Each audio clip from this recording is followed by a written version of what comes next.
Hola y bienvenidos a Aprendiendo con Baelish. Hoy veremos un tema muy interesante, pero que puede llegar a ser pesado, largo y algo difícil, por lo que he decidido dividir la clase en varios videos. El tema del que les voy a hablar es cáncer de pulmón. Esta neoplasia era muy infrecuente antes del año 1900, con menos de 400 casos descritos en la literatura médica, y empezó a tener características epidémicas a mediados del siglo XX, por lo que es considerada una enfermedad del hombre moderno.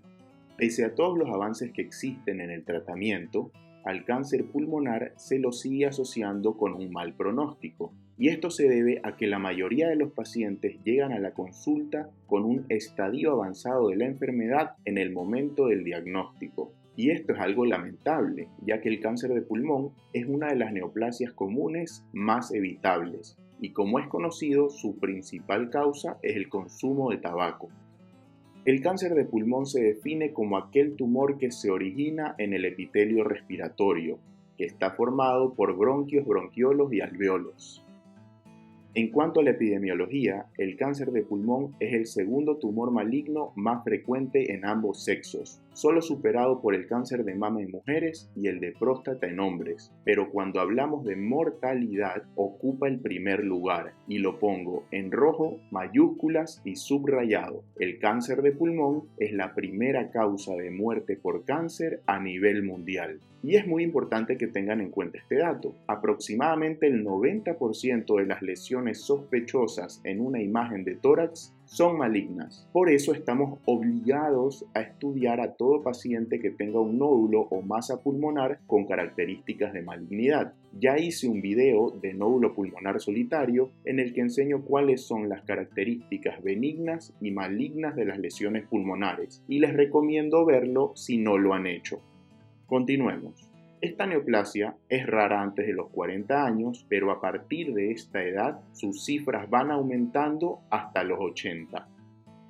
Aquí tenemos un gráfico de barras de Globocan, año 2020, en el que vemos lo que ya les dije antes. El cáncer de pulmón es el segundo tumor maligno más frecuente, pero es el que más mata. Dentro de los factores de riesgo, el más importante de todos es la exposición al humo del tabaco. Fumar cigarrillos aumenta más de 10 veces el riesgo de presentar cáncer de pulmón. Se cree que por cada 15 cigarrillos fumados se induce una mutación genética, pero el riesgo de cáncer pulmonar es menor en las personas que abandonan el hábito tabáquico. Obviamente no va a ser tan bajo como aquellos que no han fumado nunca. Otra causa definida de cáncer pulmonar es el humo de tabaco ambiental, lo que conocemos como tabaquismo pasivo. Ante el vínculo innegable entre fumar cigarrillos y el cáncer de pulmón, los médicos debemos fomentar la abstinencia de tabaco, ya que interrumpir su consumo antes de llegar a la etapa media de la vida anula más del 90% del riesgo de cáncer de pulmón. Como dato importante, tienen que saber que dejar de fumar no solo es útil para prevenir el cáncer, sino que también es útil para los pacientes que ya tienen cáncer diagnosticado. Y esto va para los pacientes que dicen, bueno doctor, si ya tengo cáncer, ¿para qué dejar de fumar? Y a ellos hay que explicarles que al dejar el hábito mejora la supervivencia, hay menos efectos secundarios con la quimioterapia y mejora la calidad de vida. Ya se conoce que el tabaquismo puede alterar el metabolismo de ciertos fármacos de quimioterapia, y esto modifica tanto los efectos tóxicos como beneficiosos de dichos fármacos. Ahora, abandonar el hábito tabáquico no es fácil. La persona debe tener la intención de dejarlo, idealmente debe tener seguimiento por un psicólogo y psiquiatra para el manejo de su adicción, y también pueden emplearse fármacos que ya están aprobados por la FDA como la vareniclina y el bupropión. Alguna vez una profesora de oncología me dijo que como clínico no solo debo sospechar cáncer de pulmón en aquel paciente que fuma y llega con hemoptisis, ya que el cuadro clínico de esta neoplasia es amplio y existen muchos otros factores de riesgo asociados además del tabaco, entre los que están aquellos relacionados con la exposición ocupacional, por ejemplo, al asbesto, sustancia que se encuentra en algunos materiales de construcción para el recubrimiento de los techos o en el cemento, en productos de automóviles, en pinturas o en el talco. El arsénico utilizado en preservantes de madera, en semiconductores, en insecticidas y en pesticidas utilizados en la agricultura. El níquel utilizado en la industria de la aleación y fundición de metales, el cromo hexavalente que se utiliza en la conservación de la madera y en productos anticorrosión, el sulfuro dicloretilo, conocido como gas mostaza, que está prohibido en la actualidad, pero se utilizó como arma química en la Primera Guerra Mundial. Y por último tenemos aquí a la industria de los hidrocarburos aromáticos como el benceno. Entonces ya saben que no solo los fumadores pueden tener cáncer de pulmón, sino también albañiles que no utilizan protección, soldadores que solo protegen sus ojos y no la vía aérea, agricultores que te dicen yo nunca he fumado, pero que se exponen constantemente a pesticidas, e incluso las personas que trabajan en gasolineras y están todo el día expuestos a los gases que emanan los combustibles. Tenemos también factores de riesgo relacionados con la exposición ambiental. La radiación ionizante es un carcinógeno pulmonar definido, y de esto se empezaron a dar cuenta al ver que las cifras de cáncer de pulmón aumentaron en los sobrevivientes a los ataques con bombas atómicas en Hiroshima y Nagasaki en la Segunda Guerra Mundial. Y también hubo un aumento en las cifras de cáncer de pulmón en los trabajadores expuestos a la radiación proveniente del radón en la extracción de uranio. Es más, la exposición prolongada a bajos niveles de radón en los hogares podría conllevar a un riesgo de cáncer pulmonar igual o mayor que el tabaquismo pasivo. Deben saber que el radón es la segunda causa más importante de cáncer de pulmón después del tabaco y que puede filtrarse por fisuras o grietas existentes en las casas. El riesgo de esta enfermedad también parece mayor en aquellas personas que consumen pocas frutas y verduras. Sin embargo, existen investigaciones que no han corroborado esta hipótesis y por eso lo dejo en un color más claro. Otro factor de riesgo es haber tenido una neumopatía en el pasado, como tuberculosis, bronquitis crónica y enfisema. Esta última es la que se ha vinculado con un mayor riesgo de las tres, y se cree que de las cicatrices pulmonares que quedan por estas enfermedades pueden originarse células cancerosas. Por último, los factores de riesgo genéticos. Se han observado casos de cáncer de pulmón entre familiares de primer grado, es decir, padres, hijos y hermanos que pueden tener hasta 3 veces mayor riesgo de cáncer, y muchos de ellos no tienen relación con el tabaquismo. Las personas con mutaciones hereditarias en el gen RB y P53 a veces desarrollan cáncer de pulmón, y también aquellas que tienen mutaciones conductoras, de las que hablaré más adelante, y de este tipo de mutaciones existen muchas, como la del EGFR, ALK, RAS, MET, BRAF, etc. Así podemos dividir a los factores de riesgo en modificables y no modificables. Los modificables son aquellos sobre los que podemos actuar.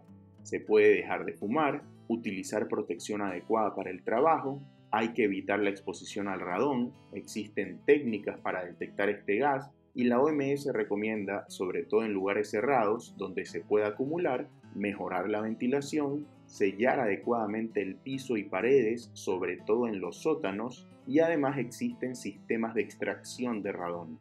Y pese a que no está claro el rol de la dieta, siempre es mejor comer de forma saludable. Ahora, ¿qué no podemos modificar? La genética, haber estado expuesto a radiación previamente, haber tenido alguna neumopatía en el pasado y respirar aire contaminado. Así que debemos hacer énfasis y enfocarnos en evitar los de acá a la izquierda. El cáncer de pulmón puede clasificarse según su celularidad en cáncer de pulmón de células pequeñas o cáncer pulmonar microcítico y en cáncer de pulmón de células no pequeñas o cáncer pulmonar no microcítico. Esta es una clasificación general, pero si nos vamos a los subtipos histológicos de los tumores pulmonares, la clasificación se vuelve mucho más amplia. Como vemos en esta tabla de UpToDate, que la vamos a dividir en dos para verla mejor, existen lesiones glandulares precursoras como el adenocarcinoma in situ, también está el adenocarcinoma mínimamente invasivo, adenocarcinoma invasor, sarcomas pulmonares, lesiones precursoras escamosas, carcinoma escamoso, adenoescamoso, tumores neuroendocrinos como el cáncer de pulmón de células pequeñas, entre otros. La verdad no quiero que se aprendan todos estos subtipos histológicos, sino los más importantes. Y estos son el adenocarcinoma, el carcinoma epidermoide o escamoso, el carcinoma de células grandes y los tumores neuroendocrinos, dentro de los que están el carcinoide típico, carcinoide atípico, carcinoma neuroendocrino de células grandes y el carcinoma neuroendocrino de células pequeñas o cáncer pulmonar microcítico, también llamado cáncer de células en avena. Este último es el más importante de todos, ya que es el subtipo más agresivo, el que hace metástasis a distancia más rápido, el que peor pronóstico tiene y por lo tanto es el que tiene un tratamiento distinto, más agresivo que el de los otros subtipos histológicos. Podríamos decir entonces que el cáncer pulmonar microcítico es el más diferente al resto. Y como es tan diferente al resto, dividimos al cáncer de pulmón en los dos grandes grupos que hablamos previamente, en cáncer de pulmón microcítico y cáncer de pulmón no microcítico, donde incluimos a todos los de acá. De esta manera, el cáncer de pulmón tiene una clasificación general y una subclasificación. Por un lado, el cáncer de pulmón de células no pequeñas o no microcítico, dentro del que se incluyen al adenocarcinoma, el carcinoma escamoso o epidermoide y el carcinoma de células grandes. Y por otro lado, al cáncer de pulmón de células pequeñas o microcítico. Hablemos algo general de cada uno. Como vemos en la imagen central, el adenocarcinoma es el más frecuente de todos, seguido del escamoso, microcítico y por último el de células grandes. Además, el adenocarcinoma es más frecuente en mujeres jóvenes, en no fumadores y el que más se asocia a mutaciones genéticas. Y si es difícil identificarlo por histología, se utilizan tinciones de inmunohistoquímica, de las que hablaré a profundidad después, pero como adelanto les digo que es positivo para TTF1 y napsina A. El carcinoma epidermoide es positivo para P40 y P63 y negativo para las tinciones de inmunohistoquímica del adenocarcinoma, es decir, TTF1 y napsina A negativo. Además, el carcinoma epidermoide junto al microcítico son los que se asocian al consumo de tabaco y suelen ser de ubicación central, mientras que el adenocarcinoma y el carcinoma de células grandes suelen ser de ubicación periférica. Ahora, cuando el patólogo no puede diferenciar por histología ni por inmunohistoquímica entre adenocarcinoma, carcinoma epidermoide y cáncer de pulmón de células pequeñas, se utiliza la terminología carcinoma de células grandes. Es decir, el diagnóstico de este se hace por descarte. El cáncer de pulmón de células pequeñas se asocia también al consumo de tabaco, es un tumor neuroendocrino, por lo tanto es sinaptofisina y cromogranina positivo en la inmunohistoquímica. Como tiene células neuroendocrinas secretoras, puede producir hormonas y se asocia a síndromes paraneoplásicos de los que hablaremos después. Como les dije anteriormente, tiene un peor pronóstico que el resto debido a que hace metástasis rápidamente a órganos a distancia, sobre todo a cerebro, y por este motivo la resonancia magnética cerebral es un estudio obligatorio al estadificar un cáncer pulmonar microcítico. En esta diapositiva se resumen las principales características de los distintos subtipos histológicos del cáncer de pulmón. A la izquierda están el epidermoide y el microcítico, porque comparten características. Como les dije anteriormente, ambos se asocian al consumo de tabaco, ambos suelen ser de ubicación central, es decir, que crecen en la luz de la vía aérea. Como ven acá, el carcinoma epidermoide puede crecer en un bronquio lobar o segmentario, y al crecer hacia la luz de un bronquio puede obstruirlo parcial o totalmente. Y si se obstruye el bronquio, va a dejar de entrar aire a través del mismo. Y la zona pulmonar que estaba antes ventilada por este bronquio, que ahora está obstruido, no va a recibir aire y por lo tanto puede colapsar o producirse una atelectasia obstructiva de esta zona pulmonar. Además, el carcinoma epidermoide puede originar tumores cavitados como se observa en esta tomografía de tórax. y este tipo de tumor suele ser de crecimiento rápido. El cáncer de pulmón microcítico, al igual que el epidermoide, se asocia al consumo de tabaco, suele ser de ubicación central, o sea que también puede crecer en la luz de la vía aérea y producir atelectasias. Es un tumor que contiene nódulos neurosecretores, capaz de producir síndromes paraneoplásicos. Por ejemplo, si el tumor secreta ACTH, puede producir un síndrome de Cushing. En cambio, si es un tumor productor de ADH o de hormona antidiurética, se va a producir un síndrome de secreción inapropiada de hormona antidiurética o CADH. En realidad, el síndrome paraneoplásico depende de la hormona que secreta el tumor. Como les dije anteriormente, este tipo de cáncer de pulmón es el de peor pronóstico de los 4 porque hace metástasis a otros órganos con mayor rapidez.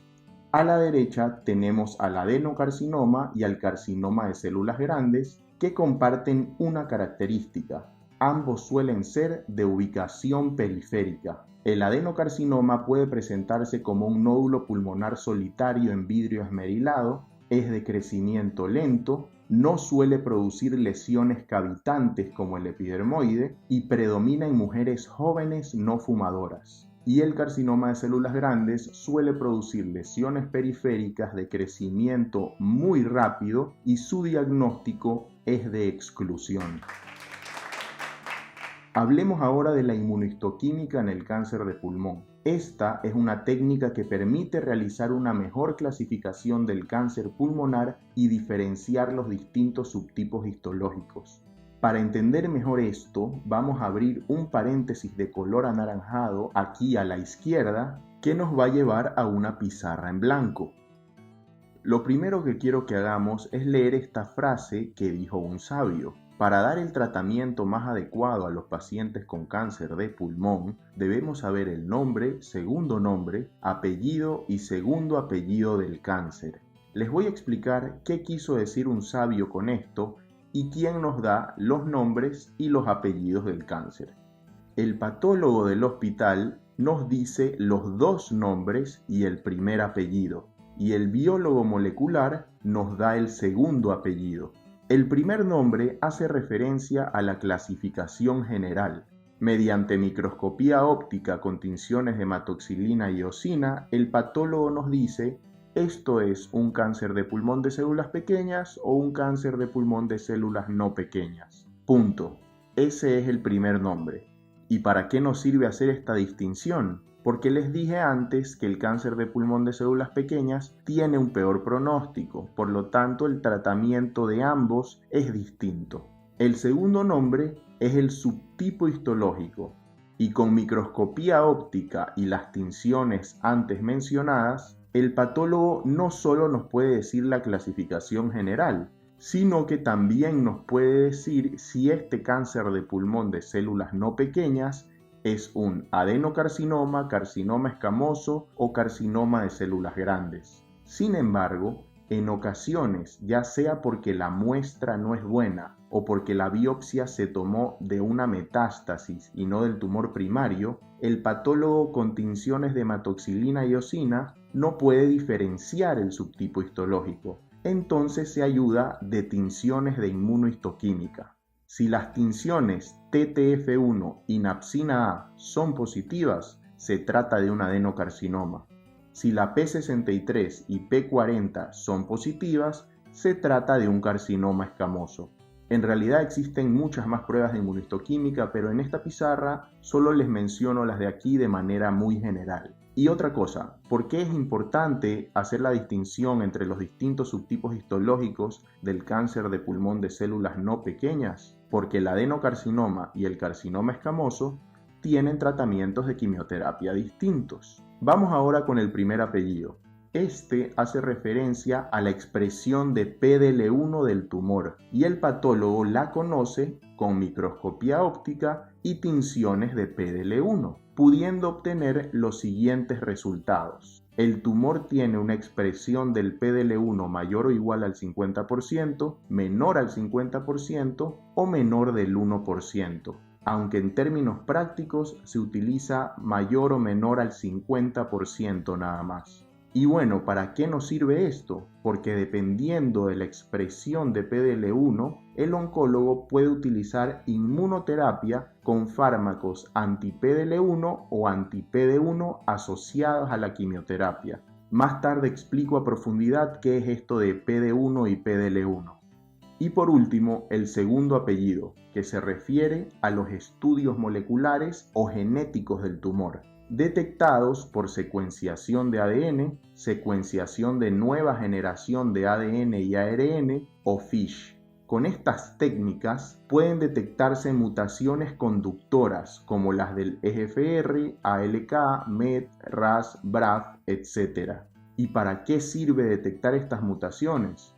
Si el tumor es un adenocarcinoma con mutación EGFR positivo, el oncólogo puede dar una terapia dirigida con un inhibidor de tirosinquinasa del EGFR o ITK del EGFR, como el erlotinib, en lugar de dar quimioterapia e inmunoterapia. Entonces, el oncólogo, antes de iniciar el tratamiento a un paciente con cáncer de pulmón, debería tener un diagnóstico como el de este ejemplo. El paciente tiene un cáncer de pulmón de células no pequeñas, subtipo histológico adenocarcinoma, con expresión del PDL1 menor al 50%, con mutación EGFR positiva. 2 nombres y 2 apellidos. Cerramos el paréntesis y volvemos donde estábamos.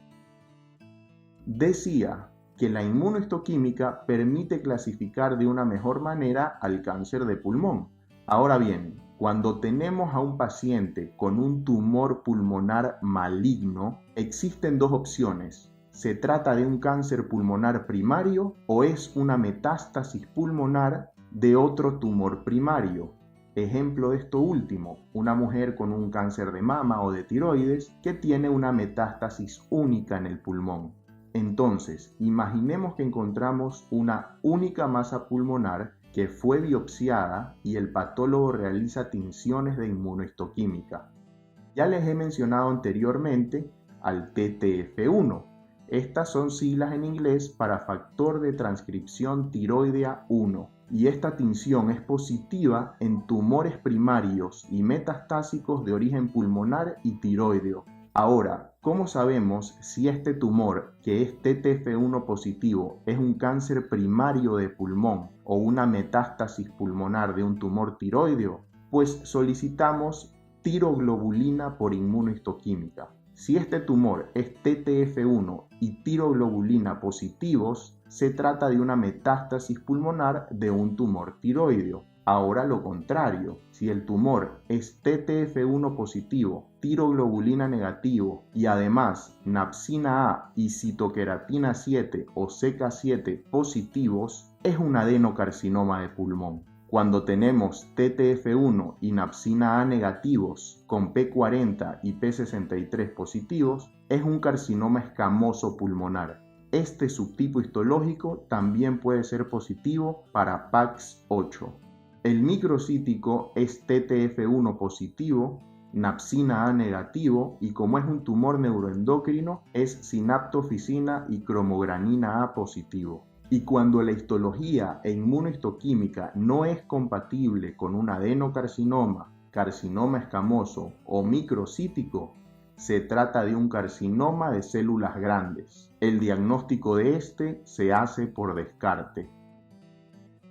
En esta tabla de UpToDate se encuentran las tinciones de inmunohistoquímica útiles para el diagnóstico diferencial de varios carcinomas. Y si hacemos un zoom aquí donde dice carcinoma pulmonar, podemos ver lo que ya les he hablado. El adenocarcinoma es tiroglobulina negativo, TTF1, napsina A y CK7 positivos, y además puede ser positivo para musicarmina y PAS-D.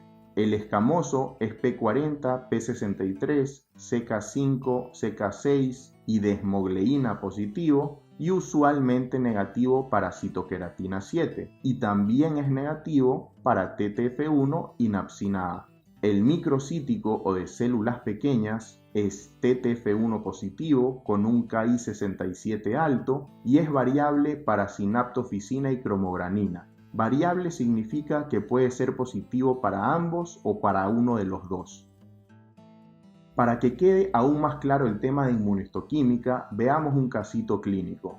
Tenemos un hombre de apellido Saurio y nombre Dino, de 61 años de edad, que llega a su consultorio por un tumor en región clavicular izquierda que ha aumentado de tamaño de manera progresiva en los últimos 2 años. Aquí tenemos al señor Dinosaurio, con este tumor o ganglio que ocupa la región infraclavicular y supraclavicular izquierda, y además ustedes le palpan adenopatías cervicales bilaterales.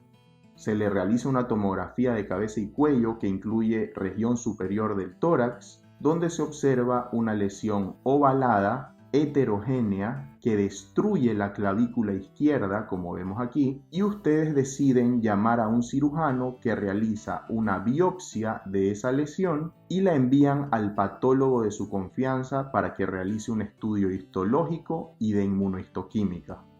Este es un caso real de mi hospital. Obviamente el paciente no se llama Dinosaurio y el patólogo reportó en primera instancia lo siguiente. Se trata de una metástasis por una neoplasia epitelial maligna de alto grado, con patrón papilar, sugestiva de origen tiroideo. Realiza entonces tinciones de inmunohistoquímica y los resultados son los siguientes. Tiroglobulina negativa, CK7 positivo, cromogranina A y sinaptofisina negativos y TTF1 positivo intenso. Al final el patólogo deja este comentario. La inmunoreactividad para TTF1 y CK7 favorecen posibles orígenes pulmonar y en segunda instancia tiroideo pese a estar tiroglobulina negativo. Se descarta un componente neuroendocrino de la lesión.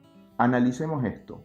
De los tumores pulmonares que hemos visto, les dije que el microcítico o de células pequeñas es neuroendocrino y que es positivo para TTF1, cromogranina y sinaptofisina. Como vemos en nuestro caso clínico, el tumor es TTF1 positivo, pero sinaptofisina y cromogranina negativo. Por este motivo, el patólogo reporta que descarta un componente neuroendocrino de la lesión. O sea que descartamos un microcítico. Otra opción es que sea un adenocarcinoma de pulmón, porque es TTF1 positivo, CK7 positivo y tiroglobulina negativo. Pero el patólogo, por lo que ve en el microscopio, dice que no se debería descartar todavía el origen tiroideo, pese a estar tiroglobulina negativo. Entonces, ¿cuál es el siguiente paso? ¿Qué es lo que hace el patólogo? Realiza una ampliación del panel de inmunohistoquímica,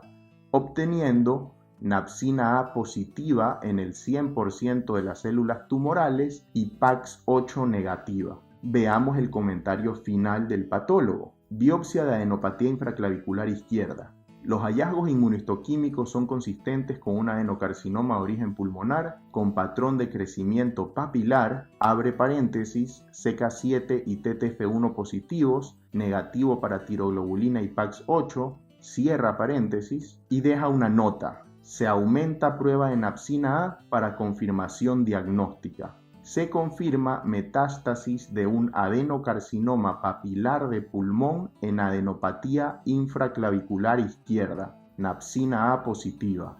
Entonces, con el resultado que nos da el patólogo, al decirnos que esa adenopatía infraclavicular es una metástasis de un adenocarcinoma de pulmón, lo correcto es solicitar una imagen de tórax. En mi hospital le pidieron un PET de cuerpo completo, evidenciando una tumoración pulmonar izquierda hipermetabólica.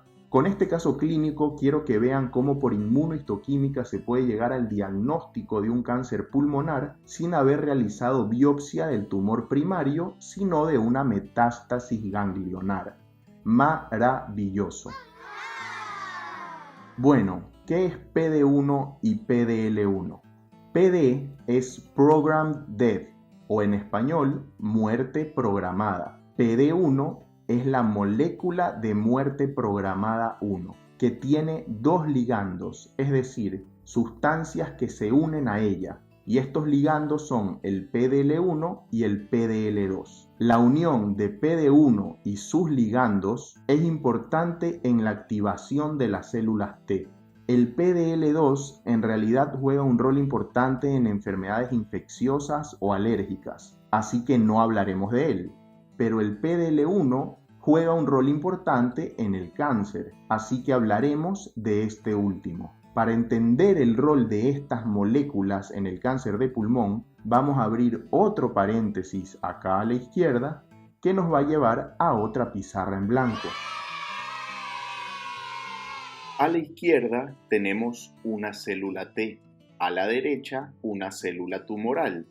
Las células T tienen en su membrana algo que se llama TRC, siglas en inglés para receptor de células T, y las células tumorales tienen MHC, siglas en inglés para complejo mayor de histocompatibilidad. Cuando ocurre la interacción entre ambos, la célula T, por medio de segundos mensajeros, produce algunas sustancias, entre las que están el interferón gamma, la interleuquina 2 y el factor de necrosis tumoral alfa, que ejercen una acción citotóxica en las células tumorales. Es decir, nuestro sistema inmunológico es capaz de atacar tumores para disminuir su tamaño.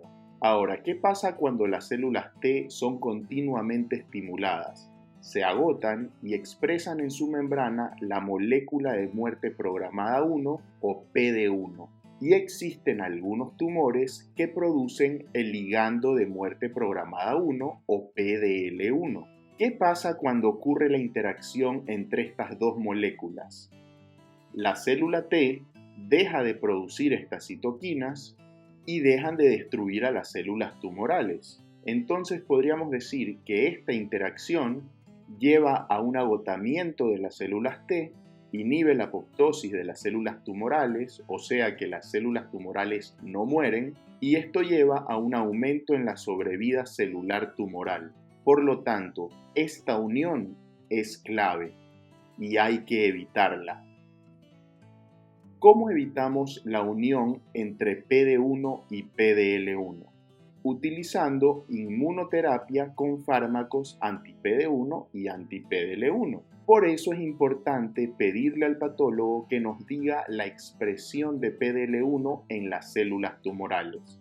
Un ejemplo de un anti-PD1 es el pembrolizumab, representado por esta bolita de color celeste. Y un ejemplo de un anti-PDL1 es el atezolizumab, representado por esta herradura color azul oscuro.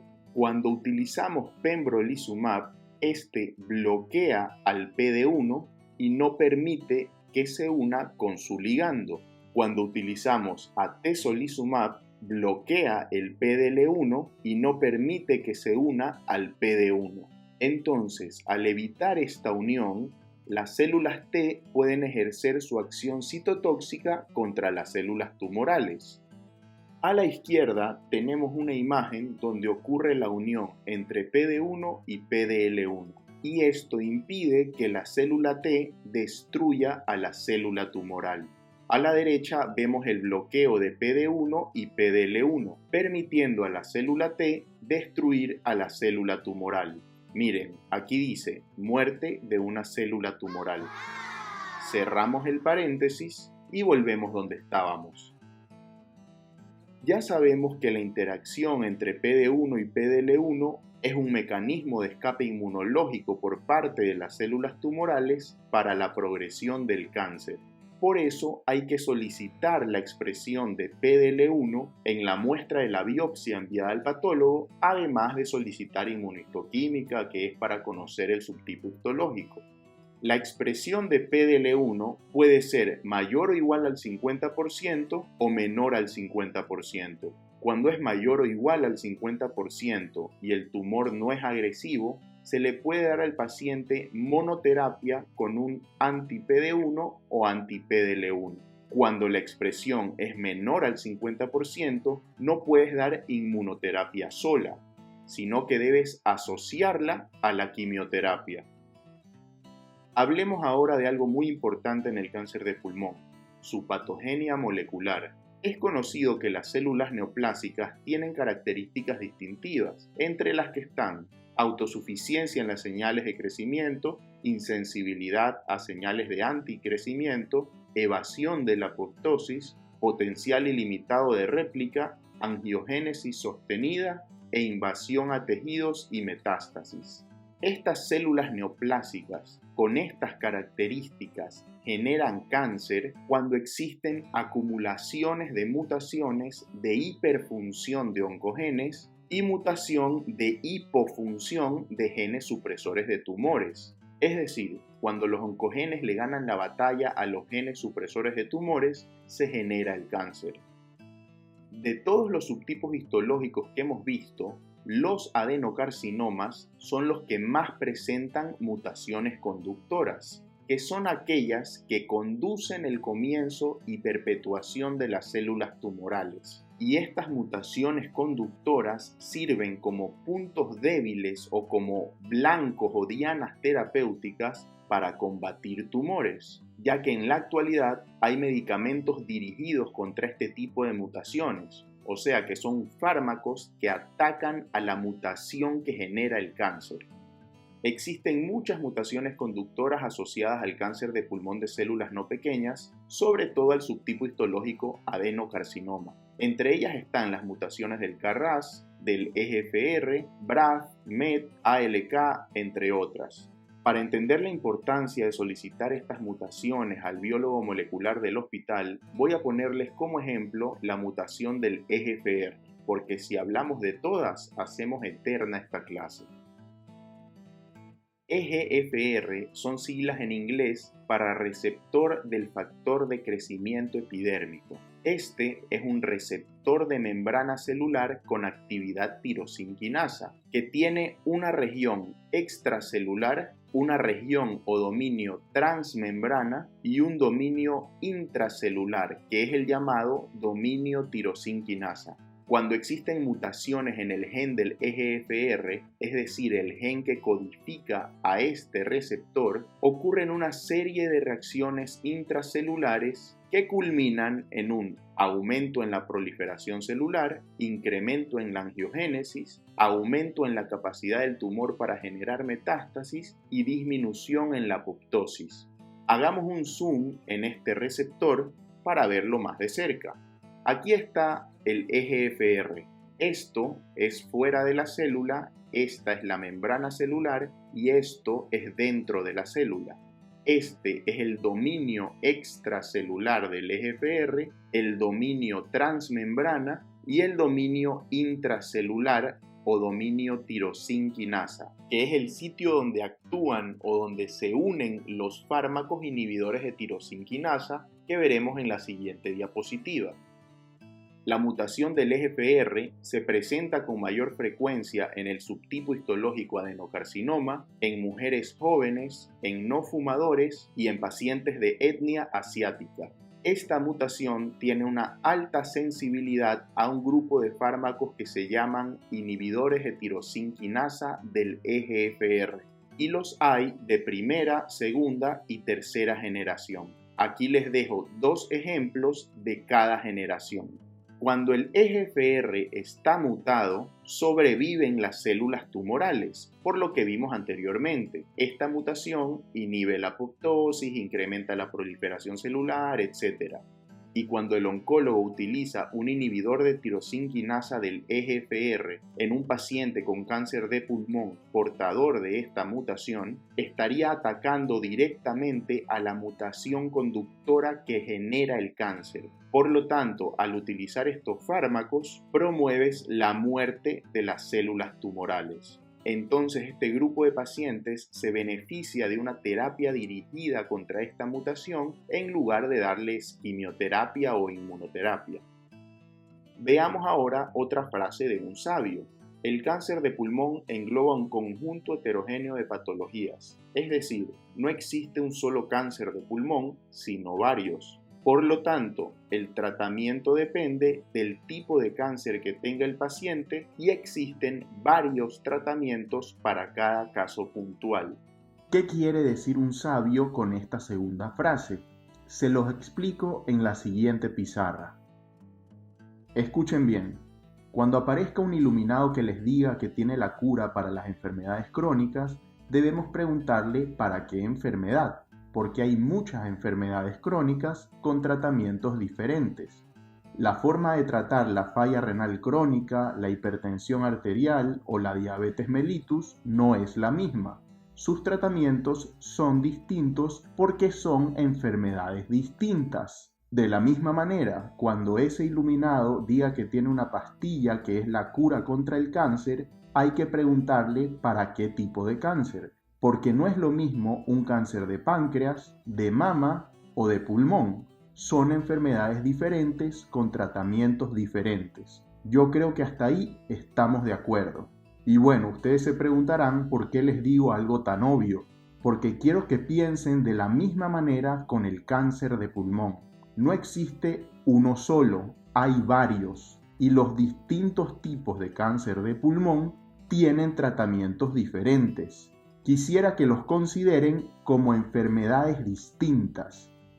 Es verdad que en los pacientes con cáncer de pulmón en estadio temprano, la cirugía con intención curativa es el tratamiento de elección, pero cuando el cáncer de pulmón está en un estadio avanzado, es decir, estadios 3B y 4, la cirugía ya no es una opción y se utiliza quimioterapia.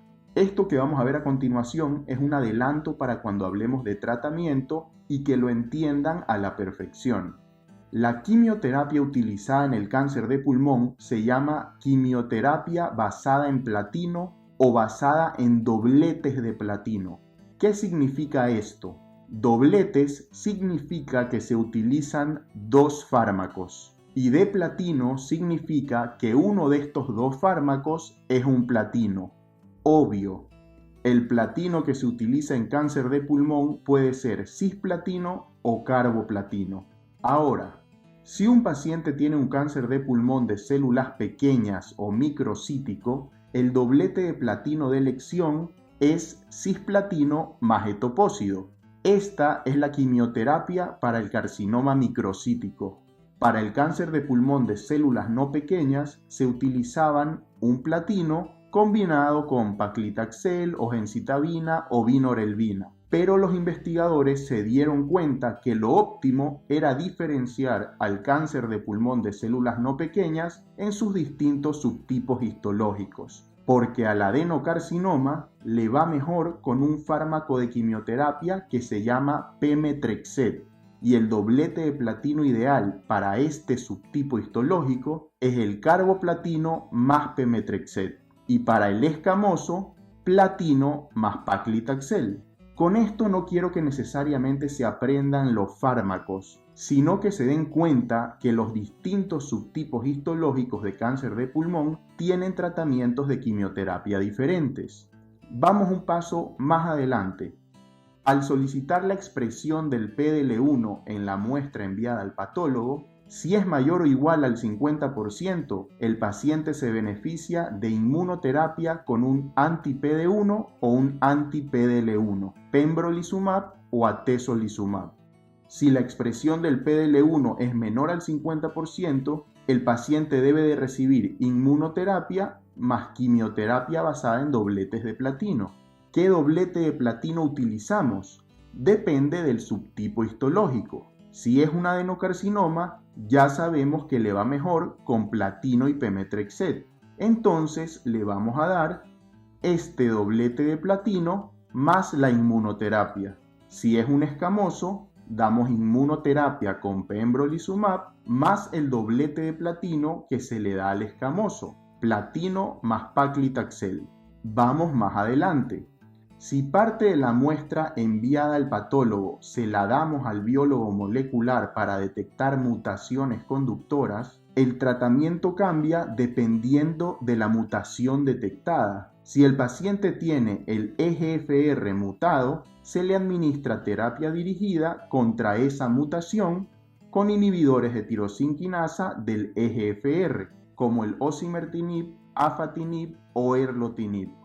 Si la mutación conductora detectada es del ALK, se administran inhibidores de tirosinquinasa contra el ALK, como el alectinib, brigatinib o crizotinib.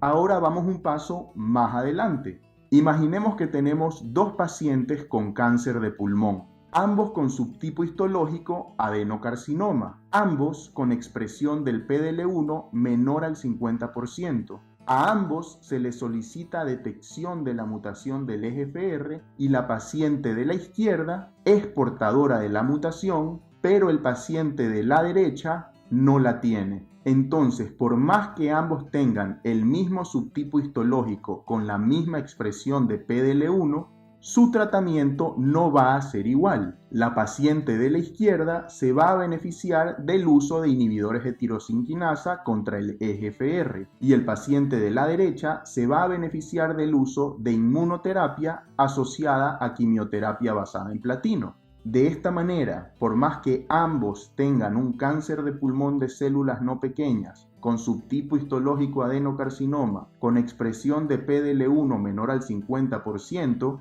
o sea, tienen el mismo primer nombre, segundo nombre y primer apellido, el tratamiento no es igual porque tienen segundos apellidos distintos. Ella tiene la mutación del EGFR positiva y él negativa. Y en pacientes a los que se les detectan mutaciones conductoras, se prefiere dar terapia dirigida para cada mutación por sobre la inmunoterapia y la quimioterapia. ¿Y por qué se prefiere esto?